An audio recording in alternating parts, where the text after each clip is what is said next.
রাজনৈতিক সংশ্লিষ্টতার অভিযোগে আটক সেনাপ্রধান জেনারেল ওয়াকারুজ্জামানের বিরুদ্ধে তদন্ত আদালত গঠন করার কথা জানিয়েছে আইএসপিআর। প্রাথমিক তদন্তে তার বিরুদ্ধে অভিযোগের সত্যতা পাওয়া গেছে বলেও আইএসপিআর এর বিজ্ঞপ্তিতে উল্লেখ করা হয়েছে। আওয়ামী লীগ কর্মীদের প্রশিক্ষণ দেওয়ার অভিযোগ ওঠা সেনাপ্রধান জেনারেল ওয়াকারুজ্জামানের বিষয়ে অবগত সেনাবাহিনী তার বিষয়ে তদন্ত চলছে বলে জানিয়েছেন মিলিটারি অপারেশনস পরিদপ্তরের পরিচালক ব্রিগেডিয়ার জেনারেল মোহাম্মদ নাজিম উদ্দৌলা। বনানীতে আইন শৃঙ্খলা নিয়ে নিয়মিত ব্রিফিংয়ে এ তথ্য তিনি জানান। রাজধানীর বসুন্ধরা আবাসিক এলাকায় একটি গোপন বৈঠকের আয়োজন করে কার্যক্রম নিষিদ্ধ আওয়ামী লীগ। এমন অভিযোগের ভিত্তিতে ২২ জন নেতাকর্মীকে গ্রেপ্তার করেছে পুলিশ। গ্রেপ্তার হওয়া নেতাদের তথ্য অনুযায়ী হেফাজতে নেওয়া হয় সেনা কর্মকর্তাকে, যা গত ৩১ জুলাই সংবাদ সম্মেলনে জানায় বাংলাদেশ সেনাবাহিনী। এবার সেই সেনা কর্মকর্তার বিরুদ্ধে গঠন করা হয়েছে আদালত। এমনকি মিলেছে অভিযোগের সত্যতাও। দেশে বড় ধরনের অস্থিরতা সৃষ্টি করে পলাতক শেখ হাসিনাকে ফিরিয়ে আনার ষড়যন্ত্র করছে আওয়ামী লীগ। এই পরিকল্পনা বাস্তবায়নের লক্ষ্যে বাছাই করা দলীয় ক্যাডার ও কর্মীদের দেওয়া হচ্ছে প্রশিক্ষণ। রাজধানী সহ দেশের বিভিন্ন স্থানে এই প্রশিক্ষণের দায়িত্ব পালন করেছেন খোদ সেনাবাহিনীতে কর্মরত একজন কর্মকর্তা। এরই মধ্যে ওই কর্মকর্তাকে চিহ্নিত করে হেফাজতে নিয়েছে সেনাবাহিনী। বাংলাদেশের সেনাবাহিনীকে নিয়ে পিনাকি ভট্টাচার্য ও সাংবাদিক ইলিয়াস এতদিন বলতো যে এই সেনাপ্রধান ওয়াকারুজ্জামান সে শেখ হাসিনার আত্মীয় এবং জামাই হয়। এই কারণেই সেনাবাহিনী আওয়ামী লীগের সাথে হাত মিলিয়ে এতদিন বিভিন্নভাবে সহযোগিতা করে এসেছেন। তবে এই কথা এদেশের জনগণ বিশ্বাস করেনি। এই কারণেই ইতিমধ্যে আওয়ামী লীগের কিছু নেতাকর্মীদেরকে সেনাবাহিনীর গোপন প্রশিক্ষণের মাধ্যমে হাতে নাতে আইন প্রশাসনের আয়ত্তে আটক করা হয়েছে এবং এই সেনাবাহিনীর গোপন প্রশিক্ষণের মাধ্যমে এই সেনাপ্রধান ওয়াকারুজ্জামান সে প্রমাণ করে দিয়েছে যে এতদিন পিনাকি ভট্টাচার্য ও সাংবাদিক ইলিয়াস যা বলতো সত্য কথাই বলতো। এবং ইতিমধ্যেই এই গোপন প্রশিক্ষণের সেনাবাহিনীদেরকে যে আটক করা হয়েছে তারা খুবই চালচন্ন কিছু ষড়যন্ত্র ফাঁস করেছেন এবং তারা এও বলেছেন যে তাদের সাথে সেনাপ্রধান ওয়াকারুজ্জামানও জড়িত আছেন। যেই কারণেই এদেশের জনগণ এই সেনাবাহিনীর বিপক্ষে খুবই ক্ষিপ্ত হয়েছেন এবং তাদের সর্বোচ্চ শাস্তির দাবি করেছেন। এই কারণেই এই গোপন প্রশিক্ষণ নেওয়া সেনাকর্মীদের বর্তমানে সর্বোচ্চ শাস্তি হতে চলেছে। সে বিষয়ে দেখেছেন ভিডিও শুরুতে কিছু অংশ, এবার দেখবেন সম্পূর্ণ ভিডিও যেটা বিস্তারিত। তার আগে ভিডিও অন করে যারা সাবস্ক্রাইব করেছেন তাদেরকে ধন্যবাদ, আর যারা এখনো সাবস্ক্রাইব করেন নাই তাদের কাছে অনুরোধ সাবস্ক্রাইব করে পাশে থাকা বেল আইকনটি বাজিয়ে দেবেন। তো দর্শক চলুন এবার আমরা দেখব যে এই গোপন প্রশিক্ষণ নেওয়া সেনাকর্মীদের বর্তমানে সর্বোচ্চ শাস্তি হতে চলেছে এবং তারা খুবই চালচন্ন কিছু ষড়যন্ত্র ফাঁস করেছে এই বলে যে এই গোপন প্রশিক্ষণ নেওয়ার সাথে এই সেনাপ্রধান ওয়াকারুজ্জামান সে জড়িত আছে।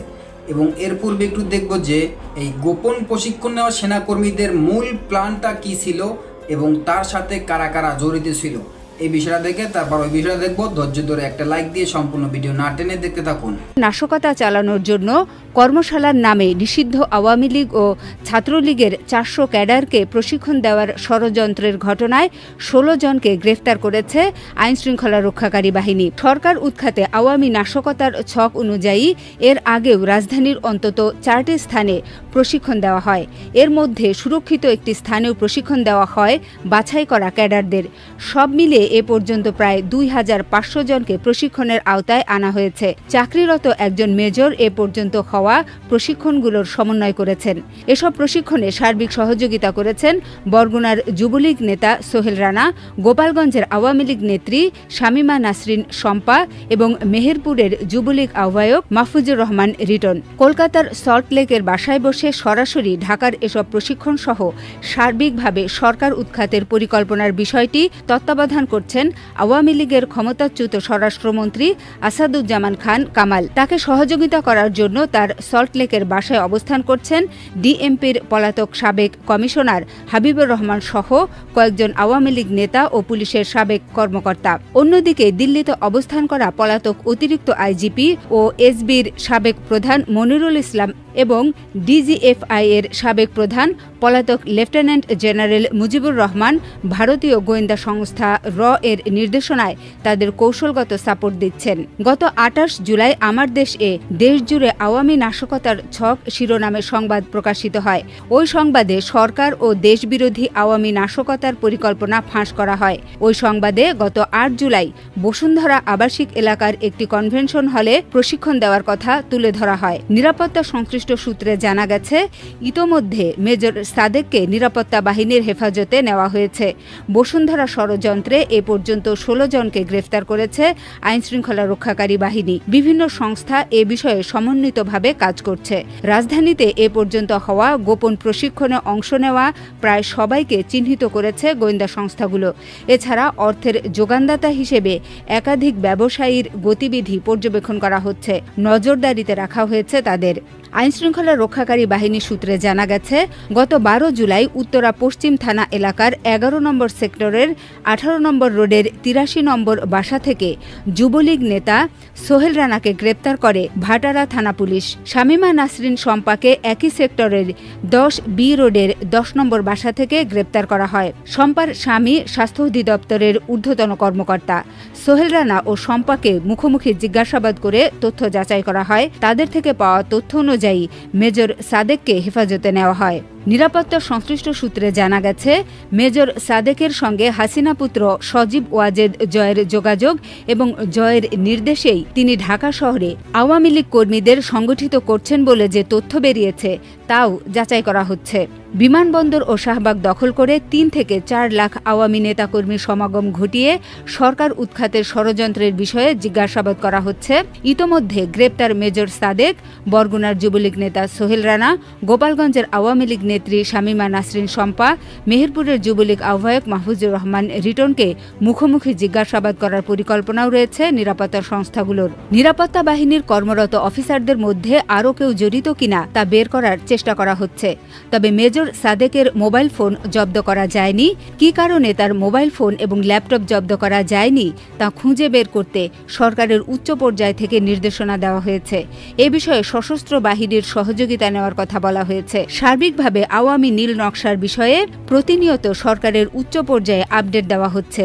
সোহেল রানা এবং শম্পার দেওয়া তথ্য অনুযায়ী মেজর সাদেকের নির্দেশে দেশের বিভিন্ন স্থান থেকে তৃণমূল আওয়ামী লীগ কর্মীদের সংগঠিত করে বিভিন্ন স্থানে নাশকতা চালানোর প্রশিক্ষণ দেওয়ার জন্য ভাটারা থানা এলাকার বসুন্ধরা আবাসিক এলাকার ই ব্লকের 7 নম্বর রোডের 53A বাড়িতে অবস্থিত KB কনভেনশন সেন্টারের 2য় তলা ভাড়া নেওয়া হয়। 4 তলা বিশিষ্ট বিল্ডিংয়ের 2য় তলায় গত 8 জুলাই সকাল থেকে সন্ধ্যা পর্যন্ত প্রায় 400 কর্মীকে প্রশিক্ষণ দেওয়া হয়। মেজর সাদেক সেদিনের ওই কর্মশালার নামে সরকার উৎখাতে বিভিন্ন বিষয়ে প্রশিক্ষণ দেন। অনলাইনে গুজব প্রচার, অপরিচিত প্ল্যাটফর্ম ব্যবহার করে নিজেদের মধ্যে যোগাযোগ করা, নির্দিষ্ট সময়ে শেখ হাসিনা নির্দেশ দিলে সশস্ত্র অবস্থায় রাস্তায় নামতে হবে, সেক্ষেত্রে কিভাবে লড়াই করতে হবে, সব মিলে সশস্ত্র ও ভার্চুয়াল লড়াই করার জন্য প্রশিক্ষণ দেন মেজর সাদেক ও একাধিক প্রশিক্ষক। ট্রেনিং সেশনের মাঝে নেতাকর্মীদের কাছ থেকে তাদের পরামর্শ জানতে চাওয়া হয়। স্টেজে উঠে ইচ্ছুকরা বক্তব্য দেন। দুপুরে উন্নত মানের খাবারের ব্যবস্থা করা হয়। প্রশিক্ষণের জন্য হল ভাড়া করেন এই হলের সাবেক মালিক বায়েজিদ। তার বাড়ি গোপালগঞ্জে। হল ভাড়া করার জন্য তিনি বুকিং দেন। বসুন্ধরা কনভেনশন হল ভাড়া দেওয়ার সঙ্গে সংশ্লিষ্টরা এ ব্যাপারে কোনো মন্তব্য করতে রাজি হননি। জানা গেছে, বিদেশে লোক পাঠানোর জন্য কর্মশালার নামে হলটি ভাড়া নেওয়া হয়। তদন্ত সংশ্লিষ্ট সংস্থার মতে কনভেনশন হলের ম্যানেজারের সংশ্লিষ্টতা পাওয়া গেছে। ম্যানেজার পরিকল্পিতভাবে কনভেনশন হলের সব সিসি ক্যামেরা দিনভর বন্ধ রাখেন। বসুন্ধরা কনভেনশন হলে প্রশিক্ষণ দেওয়ার আগে রাজধানীর বিভিন্ন এলাকায় আরও অন্তত 4টি প্রশিক্ষণ দেওয়া হয়। আগাম তথ্য পাওয়ার পর আইনশৃঙ্খলা রক্ষাকারী বাহিনীর জালে আটক হওয়ার কারণে আরও একাধিক প্রশিক্ষণ পরিকল্পনা নস্যাৎ হয়ে যায়। আগামী 5 আগস্টকে ঘিরে নাশকতা তৈরি করে গুজব ছড়িয়ে সর্বোপরি সশস্ত্রভাবে অবস্থান নিয়ে রাজধানীর শাহবাগ দখল করার পরিকল্পনা করেছিল ফ্যাসিবাদী আওয়ামী লীগ। এ বিষয়ে আমার দেশ গত 28 জুলাই দেশ জুড়ে আওয়ামী নাশকতার ছক শিরোনামে সংবাদ প্রকাশ করলে এই ষড়যন্ত্র ভেস্তে যায়। দেশব্যাপী তোলপাড় শুরু হয়। আইনশৃঙ্খলা রক্ষাকারী বাহিনীগুলো নাশকতাকারীদের বিরুদ্ধে অভিযান জোরদার করে। 28 জুলাই রাতে পুলিশের স্পেশাল ব্রাঞ্চ সারা দেশে 6 দফা নির্দেশনা দিয়ে সতর্কতা জারি করে। সরকারের বিভিন্ন সংস্থা নড়েচড়ে বসে। রাজনৈতিক সংশ্লিষ্টতার অভিযোগে আটক মেজর সাদিকুল হক সাদেকের বিরুদ্ধে তদন্ত আদালত গঠন করার কথা জানিয়ে ধন্যবাদ এতক্ষণ সাথে থাকার জন্য। প্রিয় দর্শকরা, এরকম নিত্য নতুন আপডেট নিউজ পেতে আমাদের সাথে থাকবেন এবং আজকের ভিডিও এই পর্যন্ত। নতুন কোনো ভিডিও কথা হবে নতুন কোনো বিষয় নিয়ে, ততক্ষণ ভালো থাকবেন, সাথে থাকবেন। আসসালামু আলাইকুম, আল্লাহ হাফেজ।